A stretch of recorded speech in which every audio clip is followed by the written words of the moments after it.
أعوذ بالله من الشيطان الرجيم. بسم الله الرحمن الرحيم.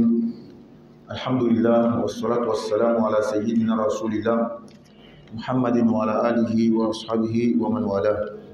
سبحانك لا علم لنا إلا ما علمتنا إنك أنت العليم الحكيم. اللهم علمنا ما ينفعنا وانفعنا بما علمتنا وزدنا علما وألحقنا بعبادك الصالحين. الحمد لله. Nous remercions Allah subhanahu wa ta'ala. Nous demandons à Allah qu'il fasse sa bénédiction, son salut sur son noble prophète Muhammad sallallahu alayhi wa sallam, ainsi que sa famille, ses compagnons et tous ceux qui les suivront jusqu'au jour de la résurrection, qu'Allah nous compte parmi eux. Nous demandons à Allah qu'il nous donne la santé, la longévité, qu'il exauce nos vœux, qu'il nous assiste, qu'il nous protège, Inch'Allah ta'ala. Alhamdulillah. Nous continuons avec notre séance de Al-Fiqh. Donc, le livre support que nous utilisons, c'est Al-Akhdari, que nous avons fini depuis longtemps.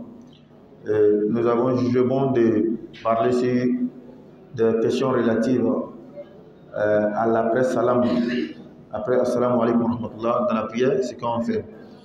Donc, la fois passée, nous avons parlé de l'importance de s'asseoir après la prière, de faire les zikrs. Parce qu'avant ça, nous avons dit que après salam, la prière est finie et le musulman n'est pas obligé de s'asseoir. Après assalamu alaikum, s'il veut sortir, il sort. Mais seulement qu'il y a des pratiques, il y a des zikrs qu'on doit faire après la prière qui sont beaucoup bénéfiques. Et le musulman qui est censé à se concurrencer avec son frère musulman, fait beaucoup de bonnes actions. Donc, même si ce n'est pas obligatoire, il doit en tout cas s'asseoir pour faire les zikrs s'il a le temps. Et nous avons parlé de l'importance de s'asseoir après la prière, ce qui va motiver plus le musulman de s'asseoir. Et après cela, nous avons donné la signification de ces zikrs-là que nous faisons après la prière. Parce que quand on dit le zikr, c'est le rappel, l'invocation. Si tu ne connais pas le sens, ben, comment est-ce que tu seras concentré? Comment est-ce que tu vas méditer sur le sens même de ce que tu es en train de faire? Donc nous avons donné la signification de ces zikrs-là. Et ça sera joli que les frères nous rappellent l'essence de ces zikrs-là. Par exemple, Subhanallah, qu'est-ce que Subhanallah veut dire? Qui va nous donner le sens? La fois passée, non, chef. Gloire et pureté à Allah. Allah est pur de tout ce que les gens lui disent qui ne marche pas avec sa divinité. Ça c'est très bien ça. Et alhamdulillah, merci à Allah, louange à Allah. Et Allahu Akbar, Dieu est grand, Allah est grand. N'est-ce pas? Donc c'est ces zikrs-là que nous faisons beaucoup. Subhanallah 33 fois, Alhamdulillah 33 fois, Allahu Akbar 33 fois. Et dans les séances passées, nous avons montré que 33 fois, c'est bien mentionné dans les hadiths authentiques, mais ce n'est pas le seul nombre. On peut faire 10 fois, que beaucoup d'entre nous ignorent même. Souvent, quand tu es occupé, nous on s'est dit que bon, je vais pas faire tout court. Pourtant, il y avait une alternative de faire dans un nombre moins pour gagner plus de temps. Subhanallah 10 fois, Alhamdulillah 10 fois, quoi 10 fois, khalas. N'est-ce pas? Et il y a 25 fois aussi. On peut faire 25 fois. On peut compléter avec la ilaha illallah. Parfois, nous, on pense que c'est Subhanallah, Alhamdulillah, Allahu Akbar seulement. Mais tu peux ajouter la ilaha illallah aussi.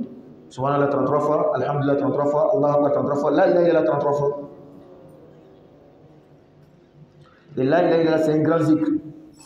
Le prophète dit sallallahu alayhi wa sallam, Afdal ma qultu ana wa nabiyyuna qabli, la ilaha illallah. La meilleure parole que moi, prophète sallallahu alayhi wa sallam, j'ai prononcée.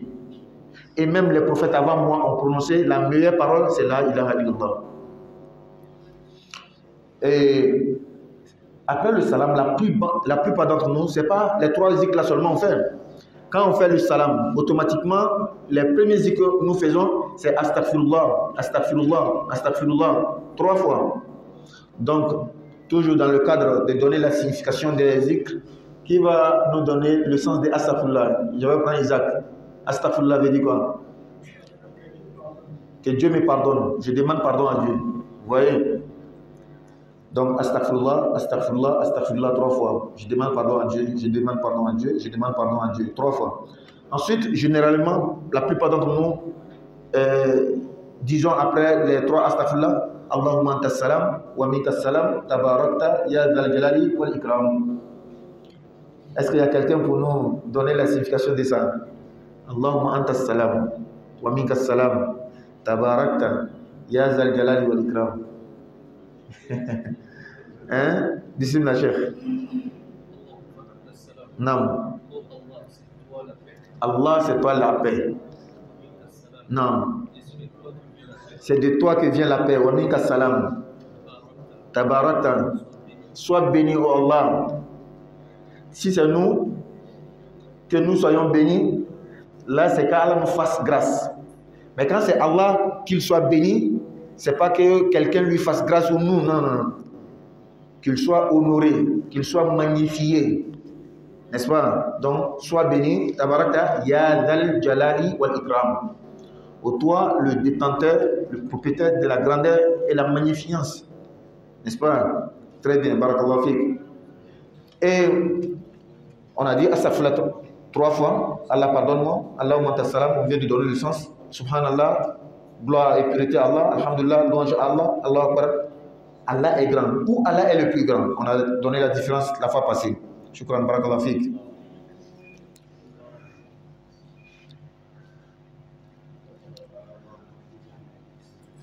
Naam. Shukran. Cheikh me rappelle, Allahumma a'inni ala dhikrika wa shukrika wa husni ibadati. En fait, il y en a parmi nous qui pensent que les zikrs après le salam là, c'est seulement ce qu'on a dit. Astaghfirullah 3 fois, Allahumma anta salam, et puis subhanallah 33 fois, alhamdulillah 33 fois, Allah. Non, il y en a beaucoup. Mais c'est ce que la plupart d'entre nous font. Donc, Cheikh vient de dire, et c'est un enseignement du prophète, c'est un conseil que le prophète sallallahu alayhi wa sallam a donné à Muaz.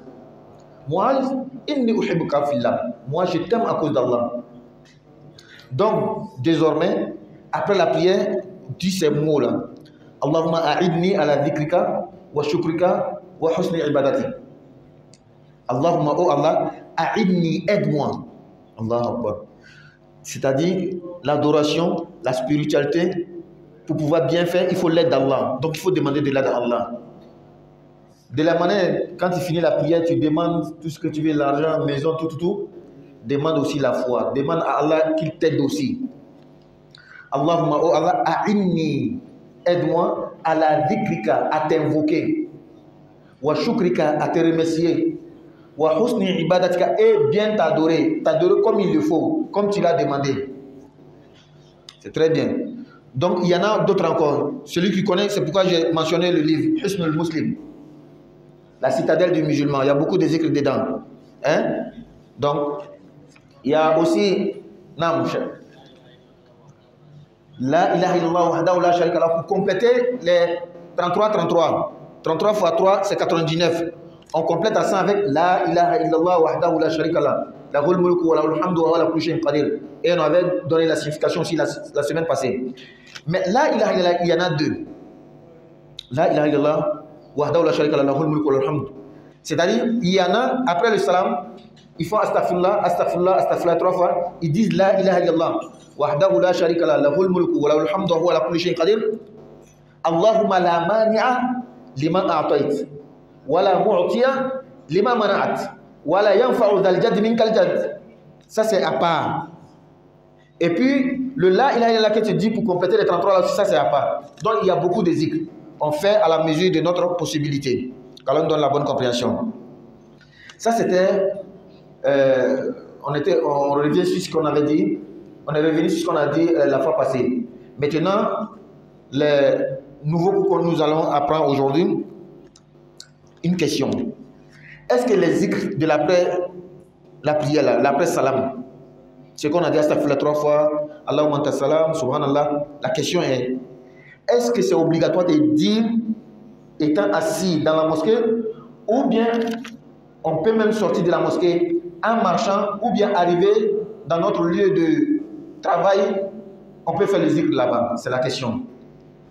Oui, M. Barry. Partout, on peut invoquer Allah. M. Barry dit que partout, on peut invoquer Allah. Ça, c'est vrai. Parce que Allah dit Allah a fait l'éloge de ses serviteurs dans le Coran. Ceux qui invoquent Allah étant debout, assis même couchés sur les flancs. Mais ce que vous avez dit là, qu'on peut invoquer Allah partout, ça c'est vrai. Mais est-ce que les zikrs de l'après salam là, on peut faire ailleurs? C'est ça la question. C'est dans la mosquée. Très bien. Non, Mr. Bamba. Oui. Très bien. Monsieur Bamba dit que si on est occupé, on peut quitter la mosquée en allant dans notre occupation. On peut faire le zikr en marchant. Et c'est ça qui est vrai. On peut faire le zikr même en marchant. Il n'est pas obligatoire, formellement obligé que si tu ne fais pas à l'endroit où tu as prié dans la mosquée, ce n'est pas accepté, ce n'est pas valable. Non, non, non. Même si ce qui est recommandé, la meilleure manière, c'est de faire étant assis après le salam. Puisque on a cité un hadith. Tant que tu es dans ton oratoire, le lieu dans lequel tu as prié là, les gens continuent de faire dua sur toi. C'est très important, n'est-ce pas? Mais vu ton occupation, c'est de ça qu'il s'agit. Par exemple, habituellement, tu fais étant assis. Mais aujourd'hui, là, tu as un rendez-vous. Aujourd'hui, là, il y a un client qui doit venir dans ton travail. Toi, après Maghrib, c'est pas facile pour toi. Parce qu'après Maghrib, ton magasin se trouve sur la route, les gens descendent de leur service là. Toi, tu as beaucoup de clients en ce moment. Donc, toi, ton après Maghrib dans la mosquée là, c'est pas facile. N'est-ce pas? Donc, tu as fait le salam. Tu n'es pas assis, tu es sorti, mais tu as fait le zikr étant en marchant, il n'y a pas de problème. Non seulement Allah va accepter, il va te donner le mérite comme il le faut. Peut-être qu'il y aura une différence entre toi et celui qui est assis dans la mosquée, parce que la mosquée c'est la maison d'Allah. N'est-ce pas? Donc il n'y a pas de problème en cela. Tu peux faire le zikr en marchant même. Et ça doit être une leçon pour nous. Il ne faudrait pas penser que ce frère-là qui sort toujours, quand on fait salam, il sort toujours, qu'il ne fait pas de zikr. Il ne fait pas la mosquée, oui. Mais il ne fait pas les zikr. Tu ne peux pas prendre... Tu ne peux pas dire ça. Ça même, ça doit être une grande leçon pour nous que ce que nous ne connaissons pas, c'est ce qui est beaucoup plus vaste, plus profond que ce que nous connaissons. Il faut éviter de juger les gens. Quand on donne la bonne compréhension. Donc, c'est permis. C'est une permission. Mais ce n'est pas la meilleure manière de faire. C'est une permission, c'est permis aux musulmans, même en marchant, de faire les zikr. Ou bien arriver dans son lieu de travail, il fait le zikr. Subhanallah 33 fois, Allahumma salam, et les tasbih, les tahmid, les tahlil. Il peut faire même dans son lieu de travail. Il n'y a pas de souci. Et Allah va accepter. Qu'Allah donne la bonne compréhension. Non. Oui. Alaykoum salam. Oui. Oui. Oui. Très bien. Tu veux faire les zikr, mais ton ambition est gâtée. Tu as gazé, tu as laissé le vent, tu es rentré dans la douche. Est-ce que tu peux faire les zikr sans les ambitions? Oui. Les ambitions ne sont pas une condition dans le zikr. On peut faire les zikr même sans ambitions. Mais il est préférable, il est conseillé beaucoup de faire l'ambition avant de faire les zikr. Il y a beaucoup de types de zikr. Par exemple, quelqu'un il est habitué de faire astaghfirullah beaucoup. Astaghfirullah, astaghfirullah. Il va haut, il marche haut. Qu'est-ce qu'il fait? Lui, il est toujours dans astaghfirullah, astaghfirullah. Ou bien là, il a là. Est-ce que ça, on peut l'exiger de faire l'ambition à chaque fois? Non, non, non. Lui, il a une ambition, il fait son astaghfirullah. Il n'a pas d'ambition, il fait son astaghfirullah. Il n'y a pas de problème. Mais s'il y a un zikr spécial, par exemple, tel que les zikr d'après salam, si tu veux faire ça, si tu as une ambition, en tout cas c'est meilleur. Si tu n'as pas d'ambition, tu peux faire, il n'y a pas de problème. Je te prends un exemple. Après le salam net, toi tu es sorti. En marchant, tu as gazé. Après maintenant, tu veux faire les zikr, mais il n'y a pas de souci, tu fais les zikr. Pas de problème. Tu peux faire les zikr sans les ambitions. Qu'Allah nous donne la bonne compréhension. Quand on fait les zikr, après astaghfirullah 3 fois, Allahumma anta salam, subhanallah 33 fois, alhamdulillah 33 fois, Allah akbar 33 fois, on fait la ilaha pour compléter à 100. Après ça, on peut faire dua. En tout cas, il est beaucoup demandé de faire dua. Parce qu'en ce moment-là, les doigts sont exaucés. Parmi les moments, les endroits dans lesquels les doigts sont exaucés, Allah accepte les doigts. Et ici, entre parenthèses, c'est pas parce que dans les autres moments, Allah n'accepte pas. Non, non, non. À tout moment, Allah exauce son serviteur.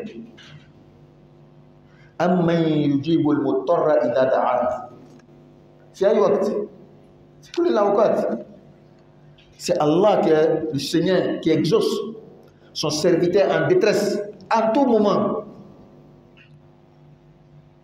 C'est pourquoi si on dit qu'après As on ne fait pas nafila, ça ne veut pas dire que quand tu as besoin d'Allah, tu ne peux pas l'invoquer. Comme sa porte est fermée après As. Après Maghrib, après Fajr, la porte d'Allah est fermée. Non, non, non, non. Ça c'est une fausse compréhension. C'est un nafila qui n'est pas permis. La nafila n'est pas la seule façon d'invoquer Allah. N'est-ce pas? Voilà. Donc, après la prière, faire les doigts, c'est le moment dans lequel Allah exauce plus, si on peut dire comme ça. L'exaucement des vœux est beaucoup plus vite. Parce qu'il y a des moments, il y a des endroits dans lesquels quand tu évoques Allah, ça va plus vite. Les endroits par exemple, dans la mosquée du prophète sallallahu alayhi wa sallam, la mosquée du Haram, sur le mont Arafat, dans la mosquée, n'est-ce pas? Les moments, parmi ces moments, il y a tellement de moments, après les prières, la nuit, le dernier tiers de la nuit, quand les enfants de Yacoub ont reconnu leur tort après, le tort qu'ils ont fait à leur frère Youssouf, ils ont demandé pardon à leur père Yacoub.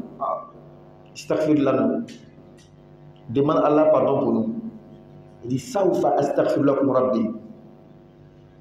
Je vais demander, mais après. Et c'est après là, certains commentateurs du Coran m'ont dit c'est le dernier tiers de la nuit.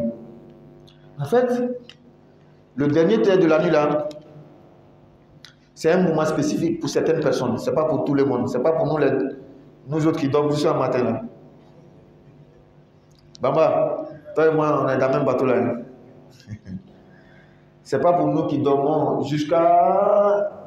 Si madame t'es pas arrivée même, c'est chaud. Cheikh Abdelhamid Kishki. Abdelhamid Kishki est un grand prédicateur, grand cheikh dans le temps à l'Égypte. Farisul Manabir, le cavalier des chers de Khutbah.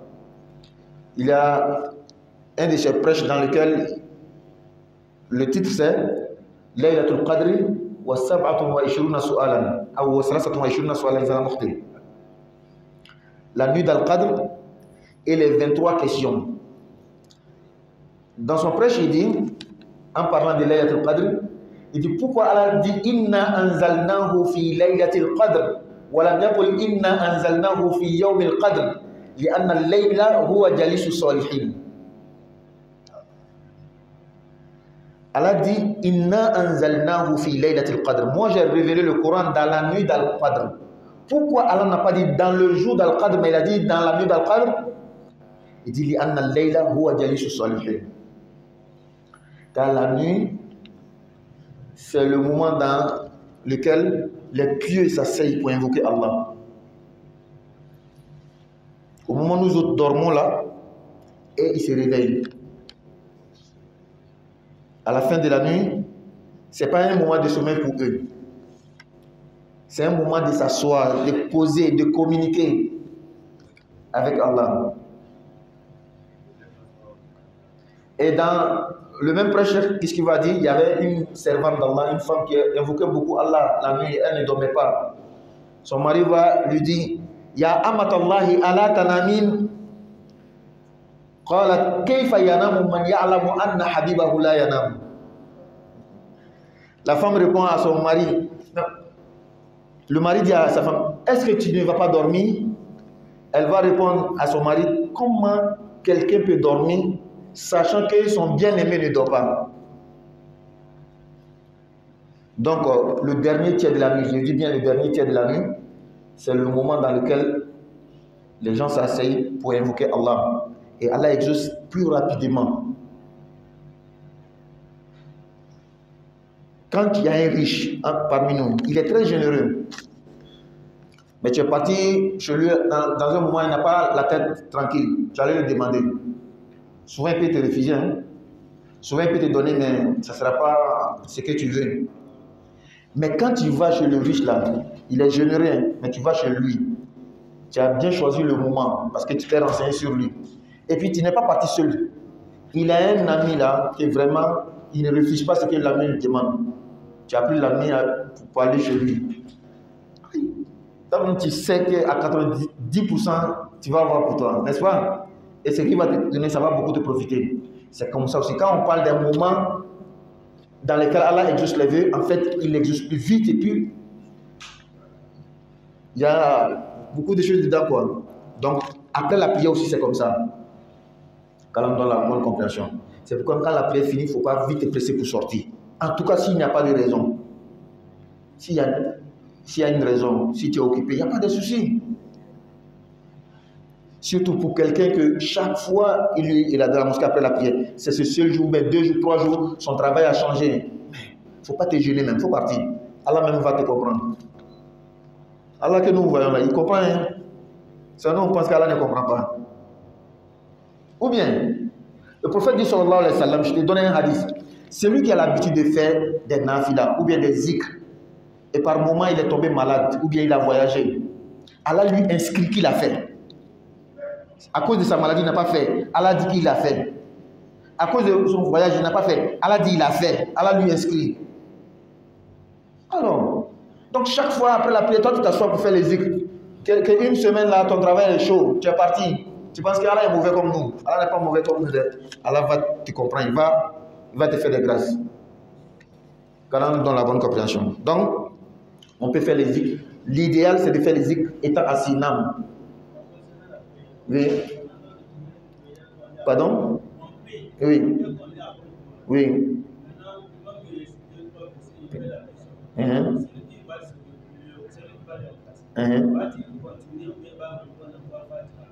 Très bien. On avait répondu à cette question, non? Voilà. L'imam, il a commencé la prière. Une prière qu'on fait en haute voix. Ou bien en voix basse. Si c'est en voix basse, forcément, il va reprendre. Ou bien il va continuer lui-même sa propre lecture. Je reprends la question d'abord. Imam en train de lire la prière de Maghrib, première rakat, Fatiha. Quand il a dit Iyaka na'budu wa iyaka nasta'in, son habitant est gâté. Il a quitté, il a attiré un adjoint, il a mis à sa place. Est-ce que l'adjoint continue ou bien il reprend? Il a le choix. S'il veut continuer, parce que la lecture de l'imam, même si nous ne récitons pas, c'est notre lecture. La lecture de l'imam, c'est notre lecture aussi, même si on ne lit pas. Donc il continue, il n'y a pas de souci. S'il reprend aussi, il n'y a pas de problème. C'est bon? Si c'est dans une prière, on lit en voix basse, mais tu n'entendais même pas ce que l'imam disait. Toi, tu faisais ta récitation. Mais quand il te tire là, tu continues sur l'imam. Quand l'homme donne la bonne compréhension. Donc on continue. Après les zikrs, il faut prendre le temps de demander à Allah. Il faut faire des doigts. La meilleure doigt, c'est ce que le prophète a prononcé. C'est-à-dire les belles paroles qui sont sorties du prophète là, tu reprends. En tout cas, nous tous espérons qu'Allah exauce nos vœux. Si tu prends les mêmes mots du prophète, il y a plus d'espoir qu'Allah va te répondre. N'est-ce pas? Donc il faut prendre le temps de faire des doigts. la meilleure doigt qui renferme les biens de dunya et de l'ara, qui va me dire?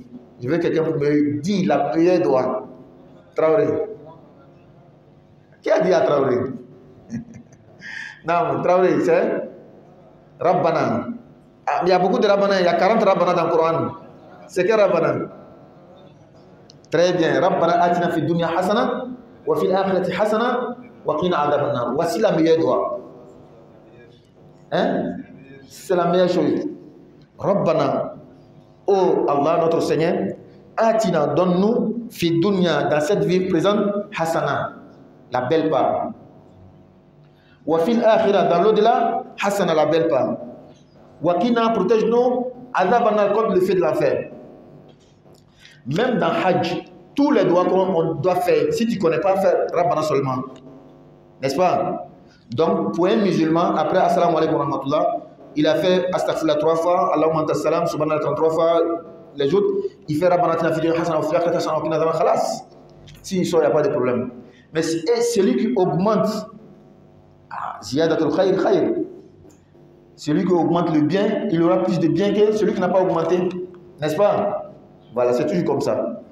Donc, Rabbana atina fid dunya, c'est la meilleure doigt. Et d'autres doigts qu'on peut faire.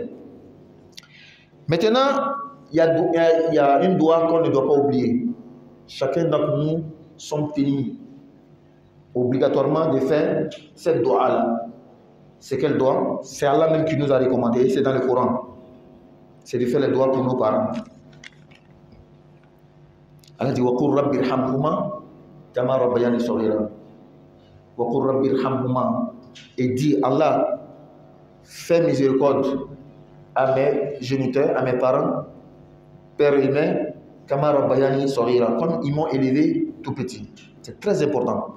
Dans le verset, Allah n'a pas dit appel à la prière, non. Et une preuve d'ailleurs pour dire que, oui, oui.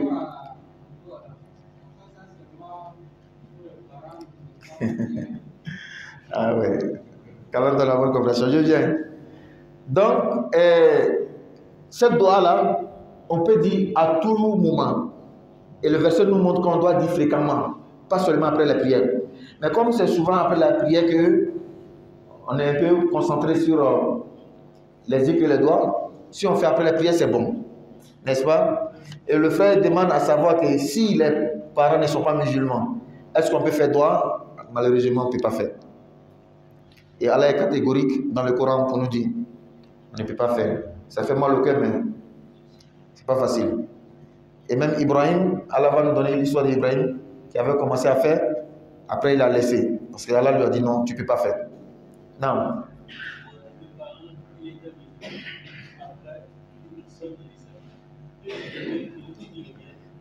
Fais quoi? Oui. Mais bien sûr, je réponds à sa question. Le parent était musulman. Il a quitté l'islam. Il est toujours en vie. Est-ce qu'on peut faire doigt qu'Allah fasse qu'il revienne? Ça, c'est obligatoire même. Hein? Tous les autres, on doit faire doigt qu'Allah dit tout le monde. Il faut faire doigt pour la communauté de prophètes. Mais ton parent qui a quitté l'islam là, c'est obligatoire mais que tu fasses les doigts pour lui pour qu'il revienne. Ce n'est pas doigt seulement. Toi-même, ton comportement, ta manière d'agir envers eux, tu dois les séduire par ton comportement, ta manière de faire, pour qu'ils reviennent, pas les forcer dessus, parce que tu ne peux pas les forcer. N'est-ce pas? Le problème de la plupart d'entre nous, c'est nos comportements qui chassent les gens. Je n'ai pas dit nous tous, hein. J'ai dit la plupart d'entre nous.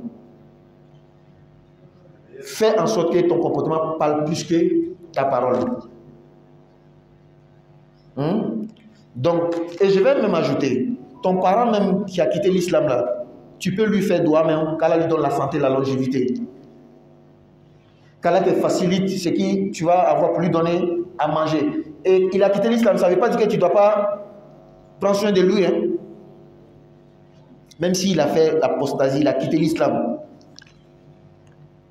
Le lien de parenté qui est entre vous, c'est ton géniteur. Il est le seul au monde, unique. Même le Coran a dit que tu es obligé d'être bien envers lui. Quand on donne la bonne compréhension. Non. Il ne faut pas on va s'attarder trop sur cette question. Non.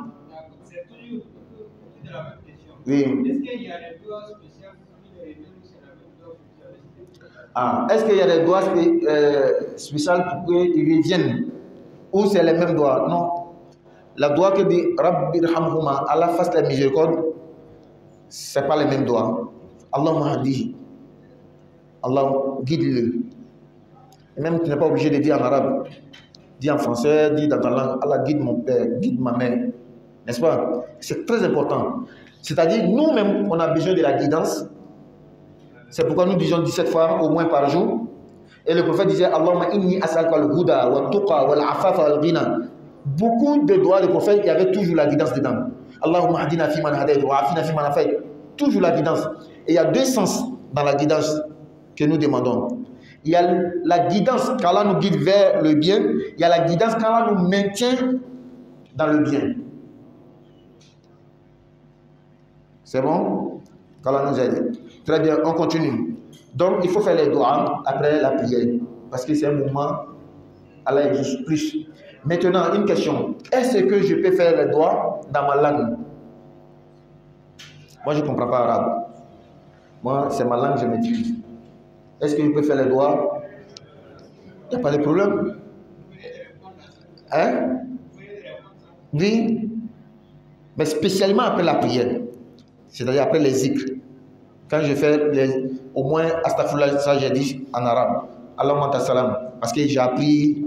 Maintenant, après moi, je veux faire doigt. Parce que la doigt, le temps que tu prends pour faire doigt là même, c'est une adoration. Donc, plus quelqu'un est devant toi dans le temps dans lequel il fait les doigts, plus il est devant toi dans l'adoration. C'est-à-dire, on a fait la même prière ensemble, non? C'est les mêmes 10 minutes là. Maintenant, après les 10 minutes, les zikrs là, peut-être, je prends un exemple, 5 minutes. Maintenant, dans les doigts, toi tu as fait 1 minute. Lui, il a fait 3 minutes. L'autre a fait 5 minutes. Est-ce qu'on est pareil? Non, non, non. Donc, le fait de s'asseoir, faire les doigts, même si c'est dans ta langue, alors moi je veux ça, je veux ça, je veux deuxième femme, je veux. Tout ce que tu demandes là, c'est adoration. Moi, avant, je posais cette question-là à mes ustaz, mes aînés. Est-ce que quand moi je demande à Allah, que Allah, je veux 5 000 francs, et puis Allah m'a donné 5 000 francs, est-ce que c'est. Allah va me donner mérite encore? Je posais cette question-là beaucoup. N'est-ce pas? Alors moi je veux 5 000 francs. Tu as fait la doigt, non? Allah va te donner 5 000 francs.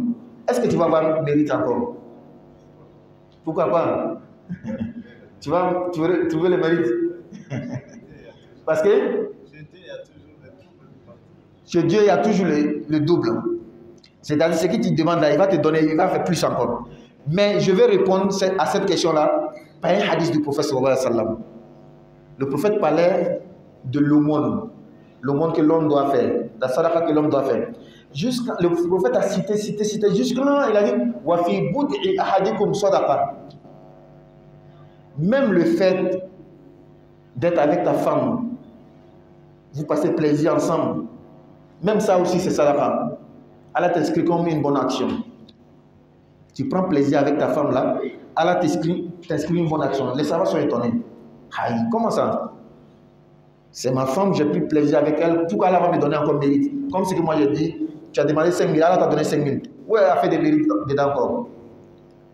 Le prophète dit sallallahu alayhi wa sallam, je vais vous poser une seule question.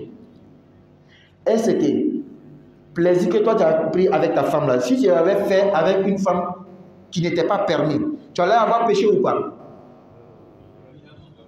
Évidemment, tu vas avoir le péché, non? Donc même avec ta femme, tu as le mérite. Donc quand tu demandes 5 000 francs à Allah et il t'a donné 5 000 francs, le fait que c'est à Allah que tu as demandé, tu n'as pas les demandé à un idole, à un truc comme ça, tu n'as pas commis péché pour avoir les 5 000 là, Allah te donne mérite encore. Toi, tu connais le chemin. Allah même est fier de toi. Allah donne la bonne compréhension. Très bien, donc on continue. Nous aussi, souvent, on pense que c'est les zikrs là seulement qu'on dit après la prière. Non. Il y a ces zikrs-là, il y a des versets aussi. Il y a des sourates que le prophète a dit. Et il nous a montré les bénéfices de ces versets ou bien de ces sourates quand il récite après la prière. Par exemple, Ayatul Kursi. Allahu la ilaha illa huwa al-hayyul qayyum. Ah, si on prend dans la mosquée, ceux qui connaissent Ayatul Kursi là, ça sera chaud, hein? En version française, tu connais. Mais arabe là, tu connais pas. Faut faire effort, tu vas apprendre. C'est pas aussi difficile que ça. Ayatul Kursi, apprenons. C'est très le verset du trône, le verset numéro 255 de la sourate Al-Baqarah, sourate numéro 2, sourate la vache. C'est un très grand verset. Plus de 70 000 anges qui sont descendus avec ce verset pour venir dans le prophète sallallahu alayhi wa sallam, le verset du trône. Et la plupart d'entre nous pensent que c'est un verset de protection seulement. Non. Il y a protection dedans, il y a autre chose dedans encore. Le prophète dit sallallahu alayhi wa sallam, c'est lui qui est assidu dans la récitation de ce verset. Après les prières, la seule barrière entre lui et le paradis, c'est la mort. Il meurt, paf, il est dans le paradis. Donc, Ayatul Kursi, ce n'est pas seulement pour la protection. Quand on veut dormir, on récite, on ne veut pas qu'on vienne nous prendre. Tellement qu'on est habitué, beaucoup parmi nous, quand ils rêvent, dans le rêve, on le pourchasse là. Le seul verset qui vient dans sa bouche, c'est Ayatul Kursi. On s'est trop concentré que c'est la protection seulement. C'est la protection, mais pas seulement. Ça fait beaucoup de choses, même après la protection. Non. Oui.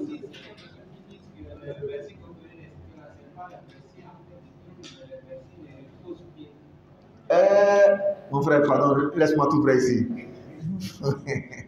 Faut laisser ça. C'est le sens de Al-Kursi. Est-ce que c'est trône ou bien c'est pose-pied? Hein? Donc ça c'est un autre domaine de la Aqidah. On laisse ça d'abord. Hein? Faut pas on va s'embrouiller. Qu'Allah donne la bonne compréhension. Non. Donc Ayatul Kursi, apprenons, c'est très très bon. Ensuite, Al-Qalaqi. Les sourates qui commencent par Kul Kul. Il y en a beaucoup, mais quand on dit Al-Qalaqi, généralement on parle d'un Kul Wallah, Kul A'udhu Birabbil Falaq, Kul A'udhu Birabbin Nas. Après la prière aussi, c'est très bon de réciter. Si tu ne peux pas réciter ces versets-là après chaque prière, au moins après Fajr, après Asr. Au moins après Asr, après Fajr. C'est-à-dire, si tu as le temps, je dis bien si tu as le temps. Parce que si tu n'as pas le temps, ton travail, c'est immédiatement après Fajr, mon frère, il faut partir dans ton travail. Oui.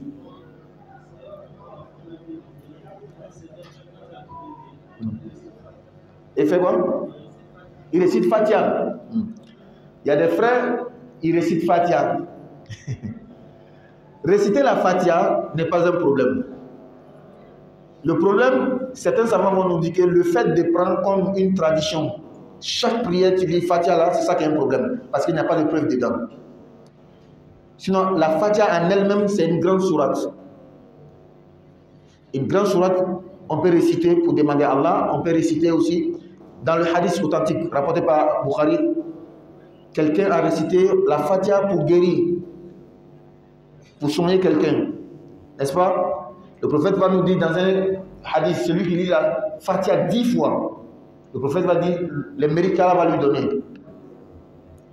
Il y a des hadiths qui mentionnent l'importance et les mérites de la récitation de la Fatiha.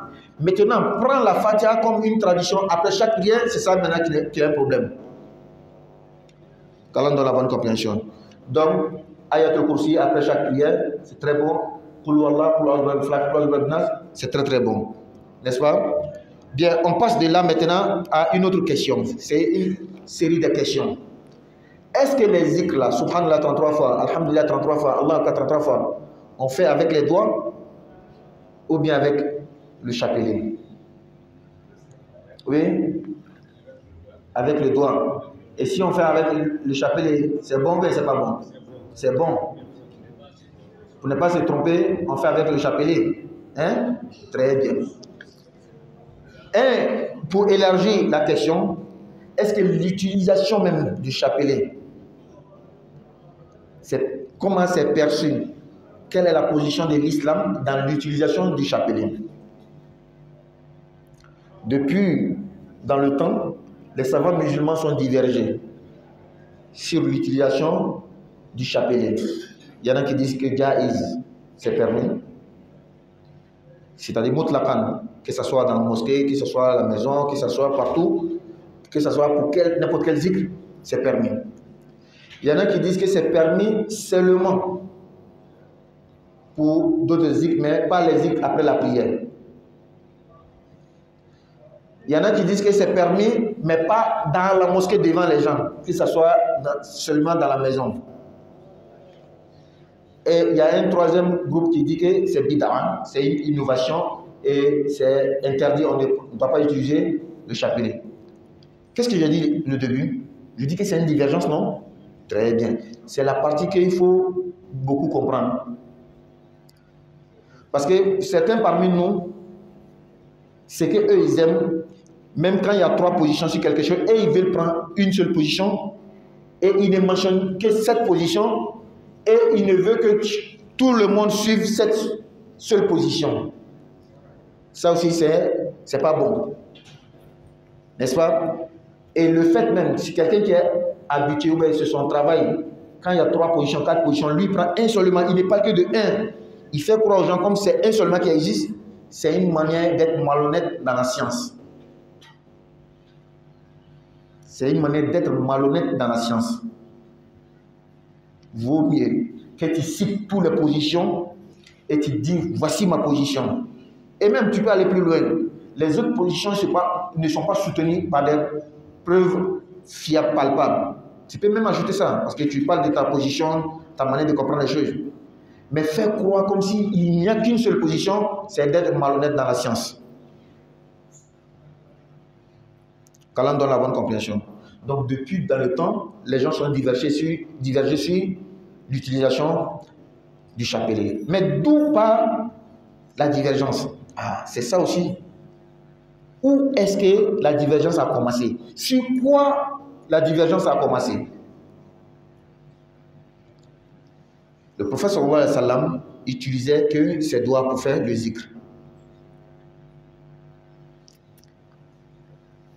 Est-ce que c'est fini? Hein?